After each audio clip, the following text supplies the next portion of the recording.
What's up, everybody? Today we are debunking three major narratives that have been developing leading up to UFC 284, Islam Makhachev versus Alexander Volkanovski. Let's get into it. This is Deep Waters MMA.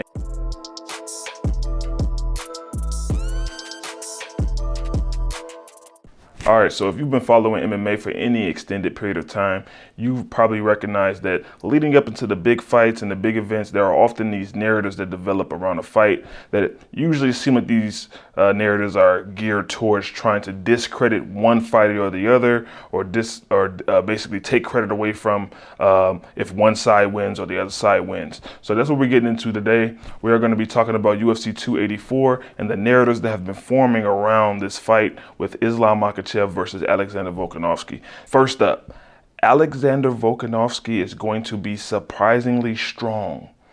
All right, so this narrative is about strength. Islam Makhachev's strength, Alexander Volkanovski's strength, and who's stronger, and who's going to be stronger on fight night in the cage and what have you. Well, I'm here to tell you right now that this whole debate about strength and how Volkanovski was 245 pounds before and all this other stuff, or 214 pounds or whatever, all of it is irrelevant. The reason it's irrelevant is what I'm about to explain to you right now.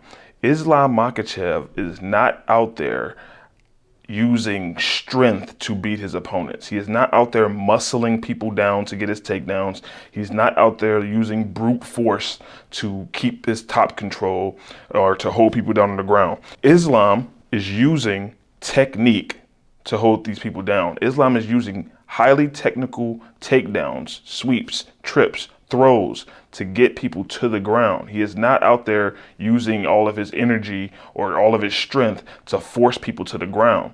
This seems to be a misconception that I've been seeing around the MMA community, not just around the MMA community, but also amongst the analysts, amongst fighters, and even from Volkanovski himself.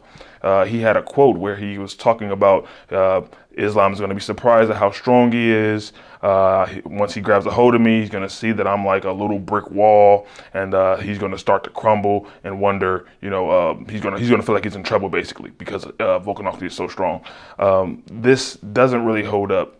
This idea that Volk can be so strong that all of a sudden Islam is like, oh man, what can I do in this fight?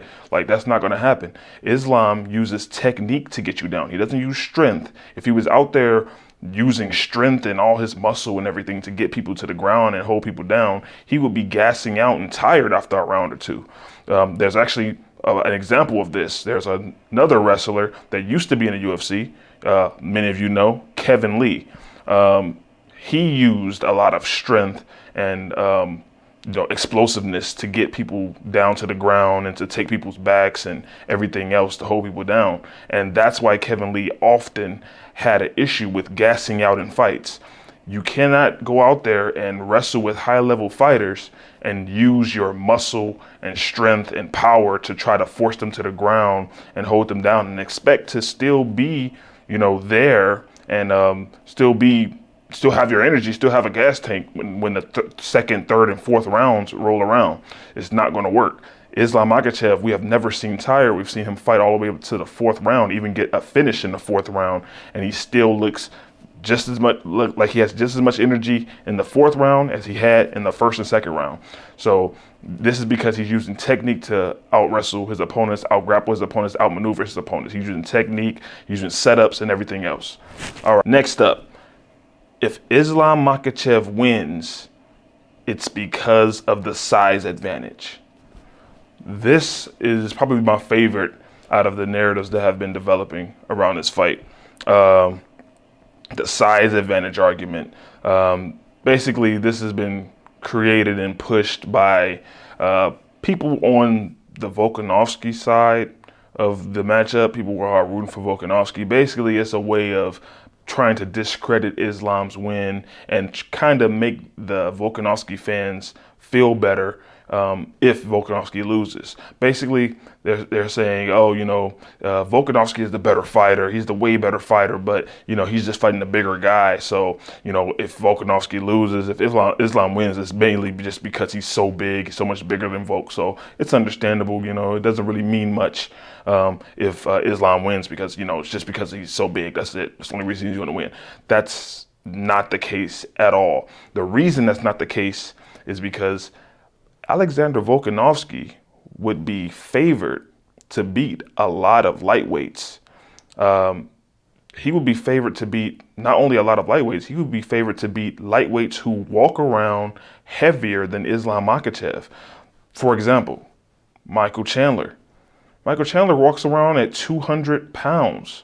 Around 200 pounds. He's bragged about this himself, recorded himself standing on a scale a couple days after weigh-ins or whatever.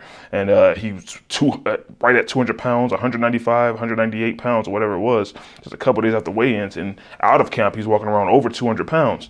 So, if Alexander Volkanovski was fighting Michael Chandler, come on, you think Alexander Volkanovski wouldn't be favored to beat Michael Chandler?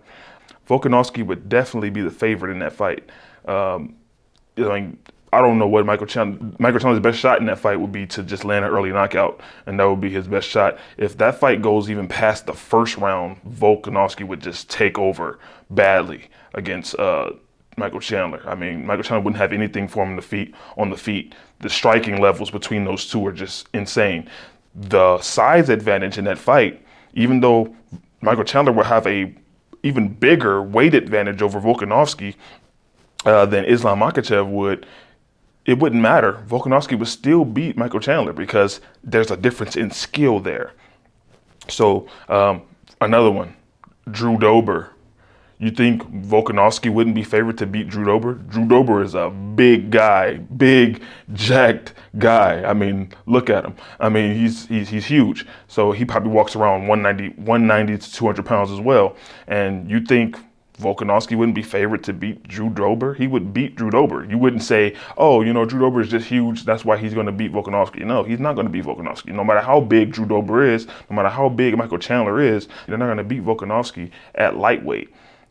That's just not going to happen. The reason Islam is going to win, even though he walks around lighter than Michael Chandler and Drew Dober and people like that, the reason he's going to win is because of his wrestling, because of his grappling. He's an elite wrestler, an elite grappler, probably the highest level elite wrestler and all-around grappler in the game right now. The primary people who are pushing this narrative are just people who either, one, don't like Islam Makhachev, two, are Volkanovski fans and are hoping Volkanovski wins, or three, Charles Oliveira fans who are, still upset that Islam dominated Charles the way he did. So this group of people who are pushing this narrative are basically just looking for a way to discredit Islam Makhachev if and when he does beat Alexander Volkanovski. But yeah, let's get into the next narrative. Islam Makhachev is a weight bully, or Islam Makhachev is huge for the weight class. This one kind of ties in with the previous narrative. I mean, people basically are just trying to look for an out, a way to basically make a built-in excuse for Volkanovski or discredit Islam Makhachev's accomplishments at lightweight. He's not a weight bully. He's never missed weight.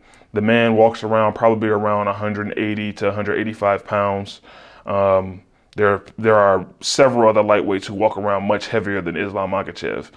I already touched on those. Michael Chandler, Drew Dober. We can even go to Joel Alvarez and other fighters and other people as well in the division. But this idea that Islam Makhachev is a weight bully just doesn't make sense. You won't see. Let me put it like this: you won't see these same people calling Islam Makhachev a weight bully. You won't see them calling Michael Chandler a weight bully. There's a reason for that. The reason is Islam Makhachev is winning and dominating people's favorite fighters. Michael Chandler is not. Islam is winning fights. Michael Chandler is losing fights. So they have nothing to complain about with Michael Chandler. If Michael Chandler was out here dominating people and, blowing everybody out the water, then maybe they would start, oh, Michael Chandler's a weight bully. He's walking around 200 pounds. But, since he's out here losing to Justin Gaethje, losing to Dustin Poirier, losing to Charles Oliveira, they have no reason to complain, you never hear anybody complaining that he's a weight bully, even though he's walking around at 200 pounds while fighting at 155. So, the reason people are pushing this narrative about Islam is because he is out here winning fights and, he's world champion right now. All right, if you enjoyed this video, please drop a like down below, hit that subscribe button. I definitely plan on releasing more videos about UFC 284 and basically any news that comes out about the event, anything like that. So if you want to catch those videos, please hit the subscribe button and stay in tune.